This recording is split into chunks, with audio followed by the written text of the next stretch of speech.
Senhor, nosso Deus, nosso Pai, Pai, nós te louvamos, nós te adoramos, Pai, porque o Senhor é o nosso Deus em que nós podemos confiar. Pai, nós sabemos que tudo nessa vida, meu Pai, nós só vencemos se for na Tua presença. Nós só vencemos se nós estivermos seguindo a Tua palavra, Senhor, o Teu querer. Então, em nome de Jesus, Senhor, venha nos abençoar nessa tarde, Pai. Venha nos dar a mente prodigiosa, Pai, vindo direto dos céus, meu Pai, para a gente aprender a Tua palavra, guardar e viver. Em nome de Jesus, amém. Bom, acho que de todas que estão aqui, só a irmã não estava aqui no último salmo. Na última parte do salmo, né? Então eu vou fazer um resumo. É o salmo 89. Nós estamos fazendo ele em 3 partes. Essa é a última parte. Então eu vou fazer um resumo para a irmã, especialmente para a irmã. Precisa. Ó, o salmo 89 foi escrito por Etan. É uma oração de mistura de louvor, lamentação e súplica, celebrando a fidelidade de Deus. Por isso que a gente tem cantado essas músicas. A jornada está pesada, segura na mão de Deus. Tá difícil a caminhada, é só a mão de Deus para nos levar aonde a gente tem que chegar, onde Deus quer que nós chegamos. É naqueles momentos de aflição. Etan escreveu esse salmo vendo a cidade toda sendo destruída, vendo sua casa sendo destruída, o seu rei sendo deposto e os seus parentes todos morrendo. Nós vamos agora para o versículo, nós estamos no versículo 36. Dá um tempinho para vocês acharem. E nós vamos ler o 36 e o 37 juntos. A sua posteridade durará para sempre, e o seu trono como o sol perante mim. Ele será estabelecido para sempre, como a lua é fiel, como a testemunha no espaço. O universo inteiro é testemunha das promessas de Deus. Às vezes nós achamos que estamos fazendo alguma coisa e que ninguém está vendo. A Bíblia deixa bem claro, tudo está testemunhando de Deus. Você está ali fazendo, tem um morro perto de Deus, ao perto de você, aquele morro é testemunho do que você está fazendo errado. Por quê? Não é porque ele está vendo e ele vai contar para Deus, é porque ele está louvando a Deus. Deus fez ele para ficar naquele lugar, para proteger as fontes de água que nascem dele, para proteger os animais que sobem, que se alimentam da vegetação, e ele está fazendo o que é certo. Então, se a gente está fazendo o que é errado, a gente olha para aquele morro e fala, meu Deus, o monte está fazendo o que é certo e eu estou fazendo o que é errado. Aquele deveria, se a gente tivesse consciência, vinha a consciência da gente e a gente parar de pecar. Esses versículos falam que a luminária, a lua, testemunha do pecado do povo. Ela está lá em cima e ela é uma luz que Deus fez e ela está iluminando os pecados que são feitos ali. E Deus está vendo. E as pessoas acham que Deus não está enxergando, que está fazendo coisas onde Deus não está se importando. Mas Deus se importa com cada momento da nossa vida. E Deus falou, Davi terá um trono eterno e a minha palavra não passará. Na linguagem mais forte, Deus repete que a aliança seria inviolável. A aliança de Deus para a nossa salvação é inviolável. Por mais que nós sentimos que o inimigo está nos atacando, que a tentação está chegando perto, que nós estamos prontos para cair, Deus fala, não vai cair não. Vocês não vão cair, porque é o próprio Deus que está lá de cima. Deus deixou tudo aqui nessa terra para nos fortalecer, para a hora que a gente estiver quase caindo, a gente olhar e falar, meu Deus, olha que rio maravilhoso. E ele está correndo para o mar como Deus mandou. Se esse rio está correndo para o mar, eu vou correr para o meu Deus. Porque é assim que as coisas da terra testemunham de Deus. Até o versículo 37, é como se o salmista estivesse cantando assim. Eu quero cantar, mas eu não estou com vontade de cantar. Estou sofrendo. Eu não tenho certeza do que está acontecendo na minha vida. Eu orei tanto, eu pedi tanto, eu tinha tanta promessa de Deus e nada aconteceu. Eu estou vendo o mundo acabar aqui agora. Mas ele continua. Eu cantarei as misericórdias do Senhor. Que é isso que ele está nos ensinando. Por mais que a gente ache, vou morrer daqui a pouco. Não morri ainda. Então eu cantarei as misericórdias do Senhor. Eu posso não ter certeza se nesse momento eu estou sentindo as misericórdias do Senhor. Mas eu vou lutar, eu vou acreditar e eu vou continuar cantando as misericórdias do Senhor. Talvez esses representem os seus momentos neste momento. Talvez diante de uma doença, talvez diante de um filho, diante de um marido, diante de uma situação que não se resolve. E Deus te pede, cante, louve. Que é no seu louvor que os problemas vão se desmanchando. É no seu louvor que você vai sendo liberta, a sua família vai sendo liberta. Quarta parte desse salmo é a diversidade do povo de Deus. Agora nós vamos ler o versículo 38 e 39. Tu, porém, o repudiastes e o rejeitastes, e te indignastes do teu ungido. Aborrecestes a aliança com teu servo, profanastes a coroa, arrojando-a para a terra. As irmãs entendem como que estava o coração do salmista. Ele achava que Deus tinha falado, não, Davi, eu não quero mais nada contigo. Eu estou indignado contigo. Olha, eu estou aborrecido, eu vou quebrar essa aliança. Eu vou acabar com a sua coroa. Mas não era isso que Deus tinha. Nós já falamos, é porque a revelação era progressiva. Até aqueles momentos eles não sabiam da existência de Jesus. Então eles achavam que era um rei, parente de Davi, que ia ficar no trono terrestre. E quando o profeta estava falando, ele estava falando sobre Jesus. Que Jesus, que ia vir da descendência de Davi, ia sentar no trono eterno. A dinastia de Davi não acabou, mas Deus usou a Babilônia para castigar os filhos de Deus devido ao seu pecado. Hoje, a igreja não pode mais pregar sobre se você foi castigado, Deus vai deixar você passar por algumas coisas. Hoje a igreja passa a mão, todo mundo. Fala, não, você pecou, você pediu perdão, ok, Deus já te perdoou. A Bíblia fala, salário do pecado é a morte. O dom gratuito de Deus é a vida eterna. Então você pecou, você vai ter um salário que é a morte, mas você vai para a vida eterna. E aí as pessoas pulam, eu pequei, pedi perdão, já vou para a vida eterna. Para isso você tem que morrer na hora, depois você vai arrepender. Tá? Pois é. Se você não pecou, pediu perdão, se arrependeu, pediu perdão e morreu, você vai pagar o salário do pecado. E às vezes o salário do pecado, as pessoas pensam assim, mas eu sou crente, eu não pago o salário do pecado. Irmãs, a gente está pagando o salário do pecado e a gente não está prestando atenção. O que é um filho de uma mãe solteira? É um filho amado, mas ele pode ser um salário do pecado. O que é um casamento que se arrasta dando problema o tempo todinho? Ele pode ser salário do pecado.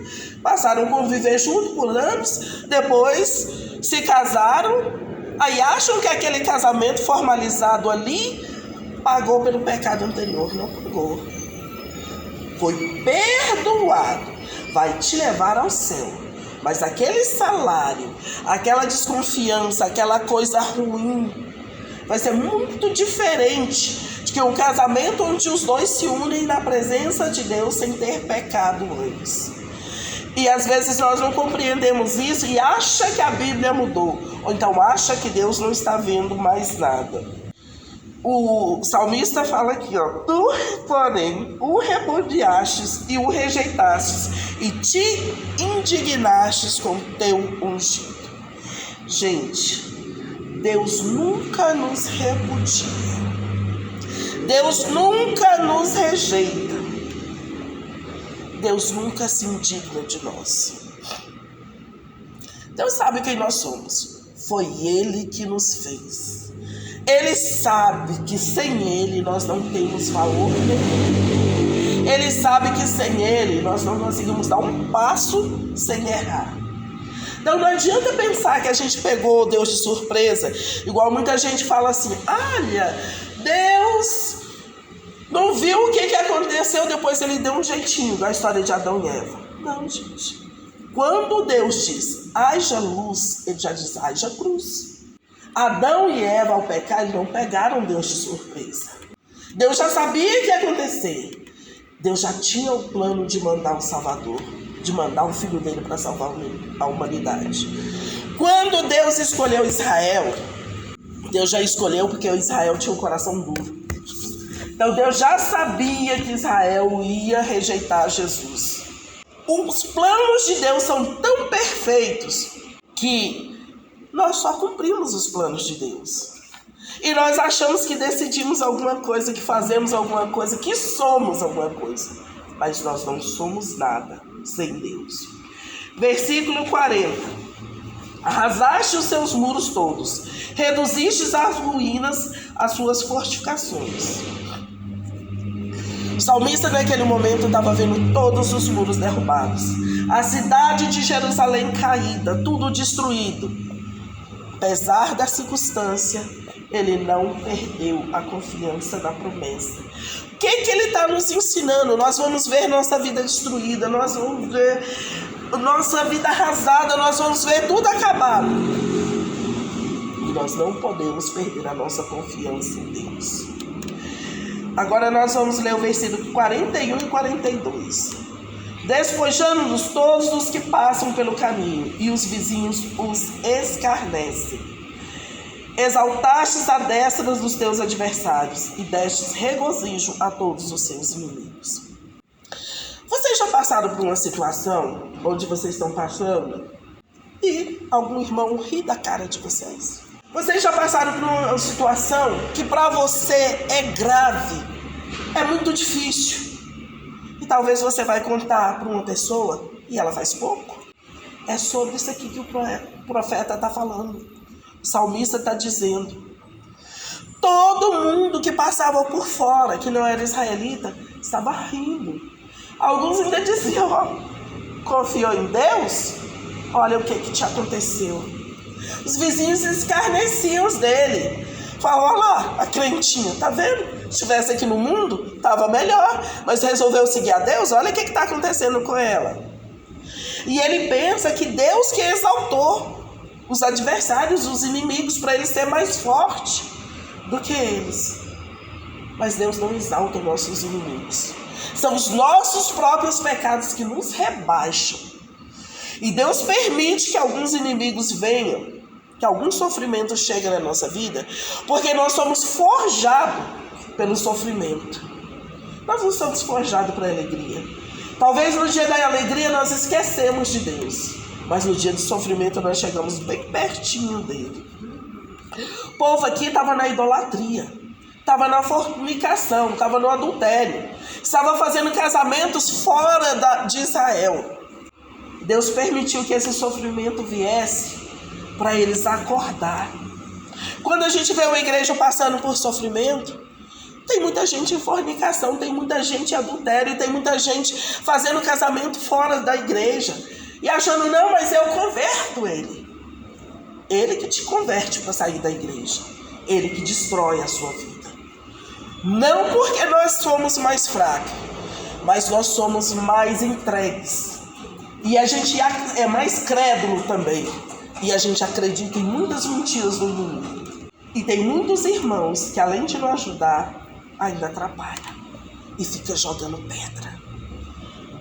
A gente caiu, tá sofrido. Tinha um médico que trabalhava comigo, ele era ateu. E ele falava assim: eu não entendo a igreja cristã. Porque se a pessoa tá lá na frente da igreja e ela cai, vocês pegam ele e jogam ele fora. Ele vai se arrebentar todinho. Se com toda a ajuda de vocês ele caiu, imagina se vocês abandonam aquela vida. E por muitas vezes acontece isso com a gente.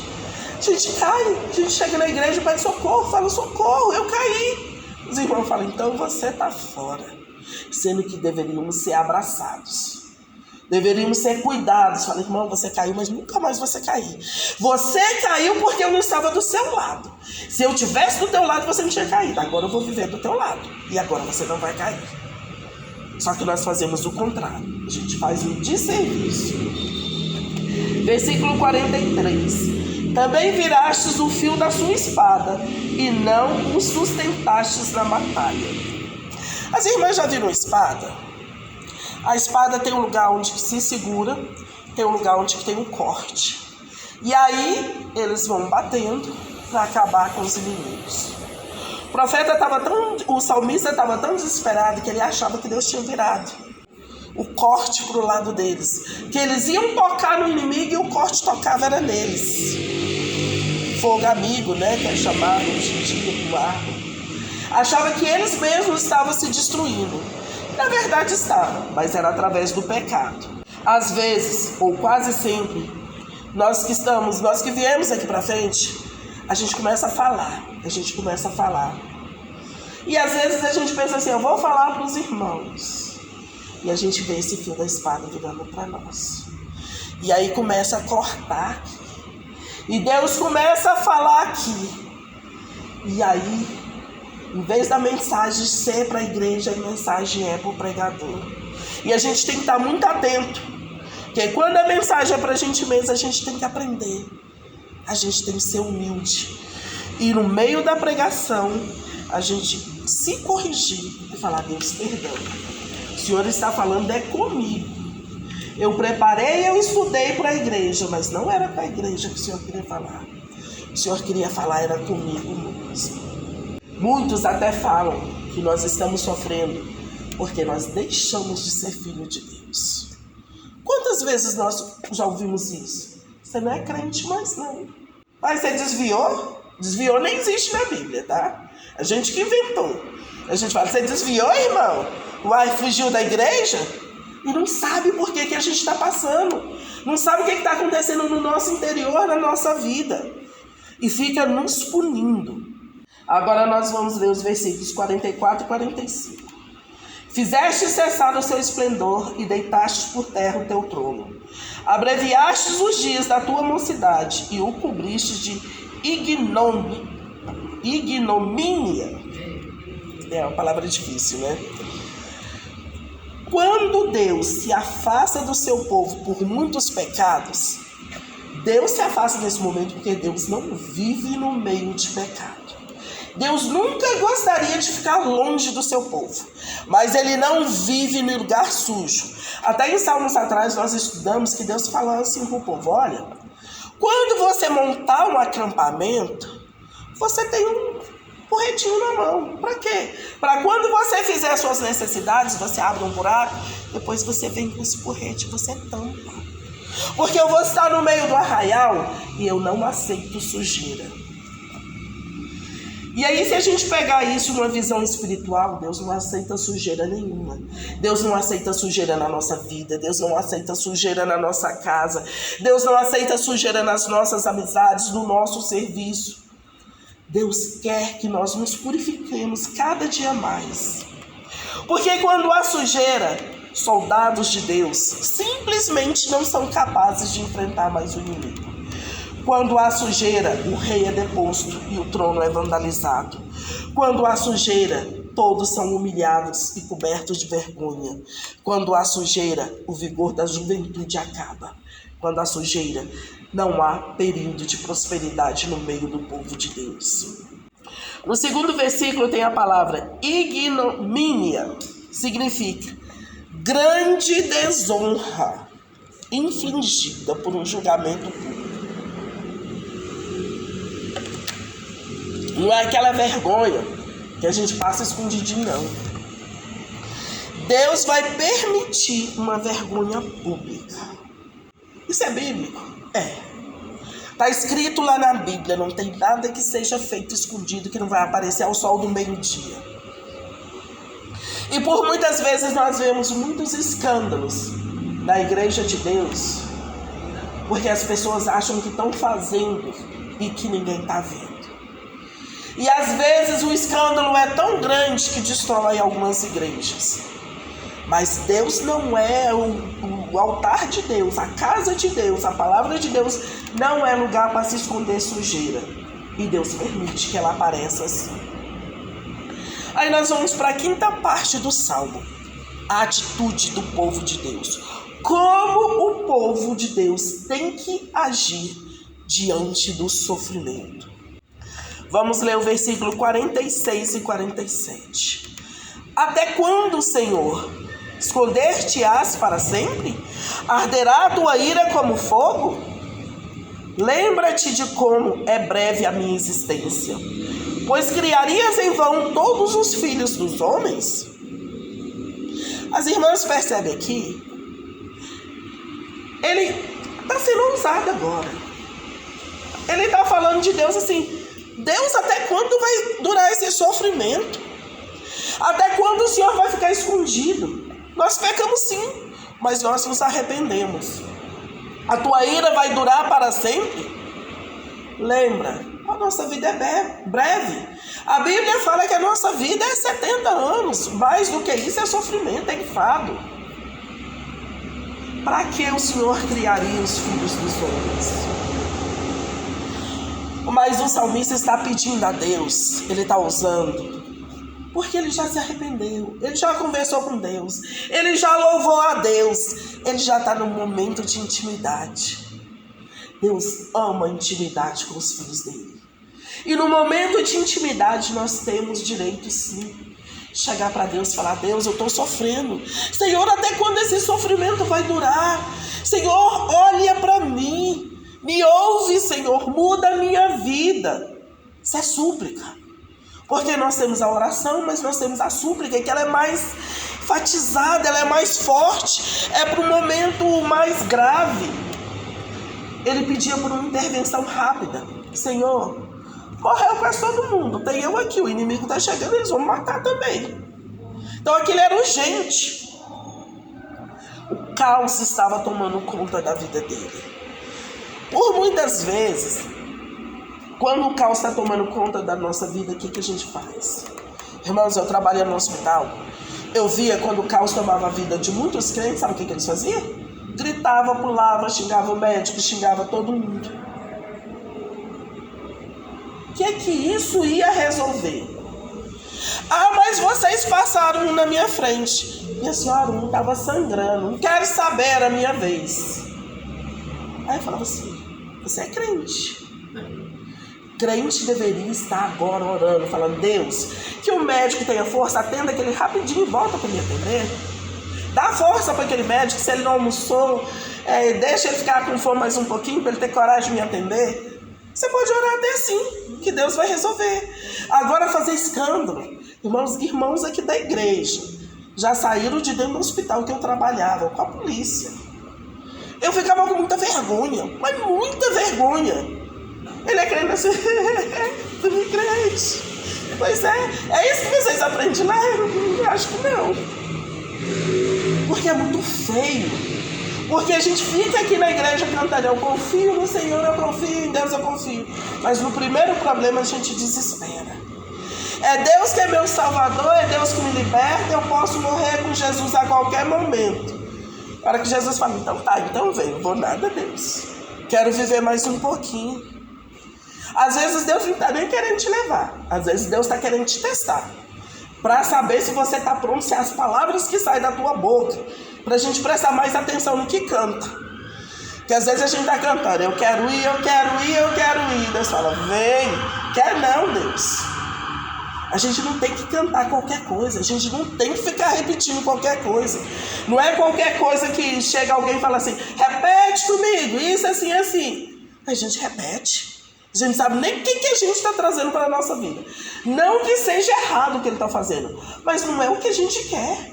E se não é o que a gente quer, a gente ouve, presta atenção, vê se quer aquilo mesmo, aí repete. Ou então tem muita gente que está distraído. Aí o pastor fala assim, amém ou não amém? A gente, amém. Você acabou de concordar com a coisa que você não queria na sua vida de jeito nenhum. A gente esquece. Deus não esqueceu não. E ele fala para a gente não votar. Porque se a gente votou, ele vai nos cobrar. E aí, por muitas vezes, está passando por problema, está passando por muito problema, está passando e não sabe o que é. Aí um belo dia, Deus lembra assim, sabe aquele dia naquele culto que o pastor perguntou se você ia fazer os 7 dias de campanha e você falou, amém, empolgado com todo mundo, tu fez? Não que campanha tem na Bíblia também, que não tem. E ninguém é obrigado a fazer os 7 dias. Mas também você não é obrigado a votar que vai fazer. Versículo 48. Que homem há que viva e não veja a morte? Ou que livre a sua alma das garras do sepulcro? O salmista, ele se apega à fé, na graça futura de Deus, se prostra adorando. Mas aí, ele continua a súplica. Ele pede ao Senhor o fim dos problemas. Essa transição é a chave do salmo. Por quê? Você vê o sofrimento, sofre, pensa que Deus te abandonou, clama, ora, começa a cantar, tem uma libertação da sua alma. Você vê a morte de perto, mas já não importa. Porque como diz Paulo, para mim o viver é Cristo e o morrer é lucro. Então aí mudou tudo. Que aí nesse momento você fala, ok Deus, os inimigos estão vindo, eles podem até matar, mas se eu morrer, vou morar contigo, ok. Só perdoa os meus pecados e me leva. Por isso que a mudança da chave do salmo. Nós somos, o espírito humano é frágil. E quando nós estamos numa situação inadequada, nós temos que fazer essa transição. Porque se nós não fizermos essa transição, nós vamos ficar achando que Deus errou, que Deus falhou. Quantas pessoas, ao perder um filho, passam a odiar a Deus? Ao perder um casamento, ao perder um emprego. Se a gente não fizer essa transição do horror ao ver o inimigo vindo do seu lado, pro clamor, para a súplica, pro louvor, e voltar para Deus e aceitar que Ele é soberano sobre todas as coisas, a gente pode até cair da presença de Deus. Versículo 49. Que é feito o Senhor das suas benignidades de outrora, juradas a Davi por tua fidelidade. Nesse versículo, Etã ousadamente outra vez questiona a Deus. Senhor, onde está a tua bondade? O Senhor jurou e a tua palavra diz que o Senhor é fiel. Mas eles só tinham o Pentateuco. Eles não tinham o Novo Testamento, não. Porque lá no Novo Testamento ainda tem um monte de promessa pra gente. Ele só tinha os primeiros livrinhos aqui. E ele já sabia que Deus era fiel. Ele já sabia que Deus responderia a oração dele. Por isso ele suplicou. Agora vamos ler o 50 e o 51. Lembra-te, Senhor, do opróprio dos teus servos e de como trago no peito a injúria de muitos. Com que, Senhor, os teus inimigos têm vilipendiado, sim, vilipendiados os passos do teu ungido. Vilipendiado significa tratado com desprezo, menosprezado, desrespeitado, ter sido ação de rebaixa, de desvalorização. Irmãs, se vocês fecharem o olho agora, vocês vão pensar em alguns momentos que dentro da igreja vocês foram rebaixados. Que pessoas que vocês confiavam chegou e humilhou vocês. Vocês vão lembrar de opróbio, que ele fala aqui, da vergonha, da injúria. E ele falava assim, eu trago isso dentro do meu peito. Está aqui preso dentro de mim, Senhor. E só o Senhor para tirar. Senhor, o inimigo, ele veio. Eu sou o teu ungido.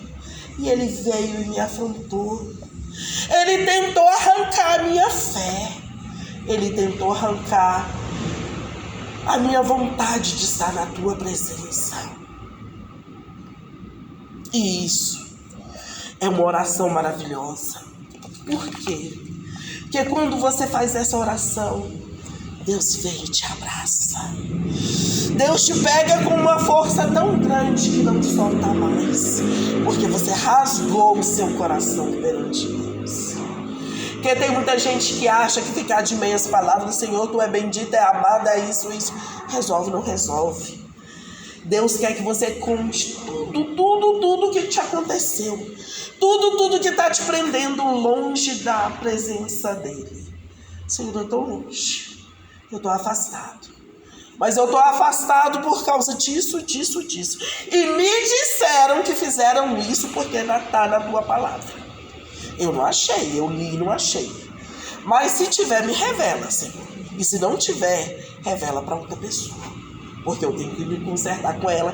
E eu tenho que arrancar essa mágoa do meu coração. Essa atitude de Etan é uma atitude valente, gente. É uma atitude destemida. Que eu buscar a Deus numa profundeza dessa, muda toda a vida. Buscar a Deus querendo uma resposta imediata. Querendo clareza no momento de dor. Até ameniza a dor. E nós podemos orar qualquer momento da nossa vida com essa ousadia. Senhor, lembra da vergonha e da humilhação que muitas pessoas estão me fazendo passar na igreja. Senhor, me livra deste mal. Hoje eu estava assistindo uma aula com um pastor lá da minha faculdade, ele estava dizendo coisa. Que a gente tem medo dos salmos imprecatórios. Aqueles salmos que o Davi ou outros estavam pedindo para Deus matar os inimigos dele. Mas os salmos imprecatórios, eles estão na Bíblia. E tem momento que a gente está tão ruim, que só um salmo imprecatório nos faz ter um alívio. Que não adianta. Você está ali, você quer voar no pescoço da pessoa, você fala, Deus, eu não vou voar não, mas voa, Senhor, por favor. E aí a gente sente um alívio. Muita gente fala assim, ai, você não é crente. Eu falava assim, se eu não sou crente, Davi não era, Etan não era, Remã não era, Abraão não era, um monte de pessoas não era. Eliseu não era. Eliseu, o povo caiu depois dele morto, ressuscitado, então ele não era crente. Porque ele pediu para Deus mandar a gente para o que estava rindo da careca dele. E Deus mandou. Então nós somos, acima de tudo, humanos. Esse salmo está ensinando. Nós somos seres humanos. Não queira ser crente demais. Não queira ser santo demais. A maioria das pessoas que caem são santãos. Os que são só, Deus, eu preciso de ti. Deus, eu estou pecando sim, mas eu me arrependo. Esses não têm perigo de cair. É igual Davi. Pequei, levantei. Pequei, levantei. Agora aqueles, não, pecado nem chega perto de mim. Pode saber que vai cair. Aliás, já está caindo com essas palavras, né? Versículo 52. Bendito seja o Senhor para sempre. Amém e amém. Versículo 52, ele não fazia parte do salmo original. Não sei se as irmãs sabem, os salmos eram um livro corrido. Depois foi separado. E aí na separação eles foram pondo títulos e foram pondo finais. E tem muita gente que morre de medo de mudar até o título, porque cada Bíblia tem um título diferente, se vocês observarem. Cada tradução tem uma Bíblia, tem um título diferente. E esse versículo 52, ele foi para finalizar, para fechar o livro 3 dos Salmos, que nós estamos fechando hoje. A partir da próxima quinta-feira nós vamos para o livro 4 dos Salmos. E ele é bendito seja o Senhor para sempre. Amém, amém. Ele expressa uma grande verdade. Não importa o quanto nós estamos sofrendo por causa dos nossos pecados ou por causa do pecado de outras pessoas. Nós sofremos os nossos pecados, nós sofremos o pecado da nossa família inteira. Não importa quanto admirados nós estamos. A providência do Senhor pode ser dolorosa, porque muitas vezes nós estamos orando para Deus salvar alguém da nossa família, alguém que não tem mais jeito, que está acabado. Deus salva e colhe logo em seguida. E aí a gente sofre, porque porque a providência de Deus foi dolorosa. Mas se Deus não salvasse e colhesse, aquela pessoa ia cair. Então é a providência divina. E é a resposta da nossa oração. Mas a gente não entende. Quando Deus parece não cumprir o que prometeu, assim, mesmo assim, nós devemos ser capazes de dizer com fé: bendito seja o Senhor para sempre. Amém e amém. Porque nós vivemos pela fé e não pelo que vemos. 2 Coríntios capítulo 5, versículo 7. A palavra amém é uma palavra hebraica e significa certamente, verdadeiramente ou assim seja. Ela é usada 2 vezes para confirmar, para dar certeza que nós devemos ter, que Deus é digno de toda honra e de todo louvor. Esse salmo é muito importante, como toda a Bíblia o é. E o grande ensinamento dele é como nós vamos ajudar as pessoas que estão passando por momentos difíceis. Amém. Vamos orar agora. Senhor, nosso Deus, nosso Pai, Senhor, nós te louvamos por esse momento. Nós te louvamos, Senhor, porque a tua palavra nos concede vitória.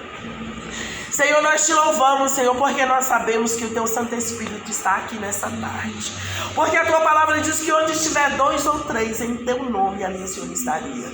E nós estamos aqui.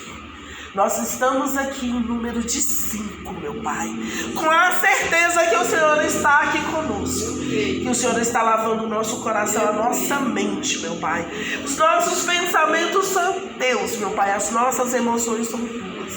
Senhor, perdoa os nossos pecados, as nossas falhas. Pai, eles são tantos que nós não temos nem como citar um por um agora. Nós pecamos por ação, nós pecamos por pensamento, nós pecamos por comissão, meu Pai. Mas nós temos uma certeza: o teu sangue nos lava de todo mal. O teu Santo Espírito está aqui na terra para nos convencer do pecado e para nos dar juízo, Pai. Que nós precisamos, meu Pai. Nós precisamos andar em justiça e perdão, meu Pai. Nos ensina em nome de Jesus. Amém. Irmãs, tem algum pedido de oração?